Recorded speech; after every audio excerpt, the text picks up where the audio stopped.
Тргнал бродот по правиот пат и по некој ден почнал да дува силен ветер и да го врти бродот како да е лист во морето. Го фрлал на сите страни скоро цела недела и едно утро се приближил до една карпа, тока го удрил во камењата парче го направил. Сите што беа во бродот се удавиле, освен Силјан, кој беше нашол една штица на која се задржал да не потоне. Долго време Силјан пловел на штицата и се му се чинело дека брановите го носат кон отворено море.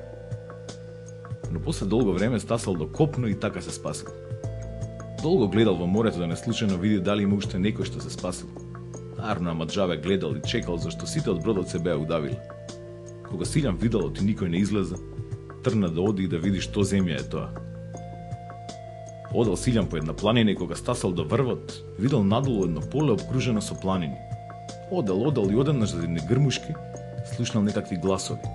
Арно ама ништо не разбрал, оти тие збореле некој чуден јазик. Се уплашил сиромав Силјан, си мислел дал да им се јави, а си рекол добро, што и така нема што да загубам. Излегол за грмушките и тргнал да оди кај луѓето. Кога го виделе Силјана, мажот и жената, си проговориле меѓу себе на својот јазик и се изнасмеале. Штом се приближил пред нив, им се поклонил со рацете на градите и ја наведнал главата пред нив без да им каже добровечер.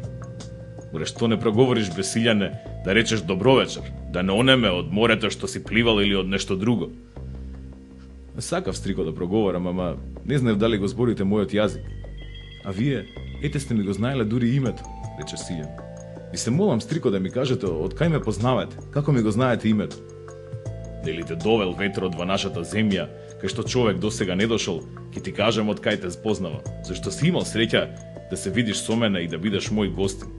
Ајде, повели седни, земи малку лепи сирење касни, па ќе се разбереме за се што имаш да не прашаш и да те прашаме. Кога се смрачило, си го зеле мажот и жената Силјана па си го однеле дома. Штом влегле во дворот и децата го здогледале, почнале радосно да викаат: Е него Силјан ќе ни биде гостин. Фу, Силјан не можел да си значуди. Си рекол, не знам што е ова. А и овие луѓе не се исти како нас. Како ме познаваат? Тогаш човекот го прашал: Како се Силјане твоите? Кажи што има. Силјан почнал да раскажува за грешките што им ги правил на татка си и мајка си и за тоа како се покајува. Раскажувал долго и откако им кажа за него, што му се случило и како стасал таму, Силјан ги замоли и тие да му кажат од кај го познаваат. Синко Силјане, му рекол стариот, ние сме дојдени од вашето место. Уште ти не беше ни роден. Ние сме живееле на вашата куќа. Ние знаеме се што имате дома и поарно од тебе. Кога ќе ти раскажеме се поред, тогаш ќе поверуваш. Се зачуди повторно Силјан и ги запраша: Ангели ли сте вие? Или можеби пилиња, па сте виделе се во мојата куќа и во мојот крај? А тие му кажале: Знаеме се што имате во куќите, зашто ние се правиме штркови и ви идеме во вашиот крај. А како се правите штркови кога... Зошто сте сеа луѓе? Зашто луѓе сме.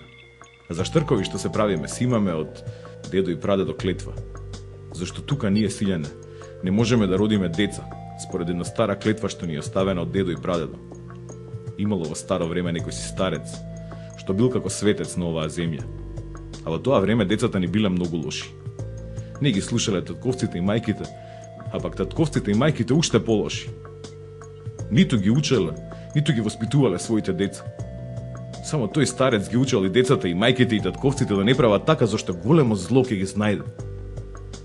А тие наместо да го послушаат, тие го претепале старецот и старецот умрел. Но пред да умре, тој ги проколнал да не можат тука да родат деца, туку да мораат да се претворат во штркови, да одлетаат во туѓа земја, па тамо да родат деца и тамо да ги гледаат. И вистина, Силјане, клетвата на старецот се исполни. На местото кај што тој умре, потекоа два извора. Во едниот извор се капеме и се правиме штркови.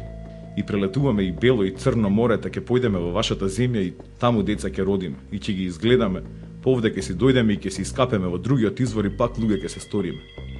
И ете така правиме илјадници години. И дури постои светов и веков. Така ќе правиме.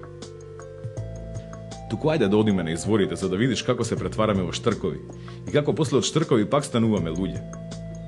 Па и ти, Силјане, во штрк ќе се претвориш и заедно со нас во твојот крај ќе се вратиш.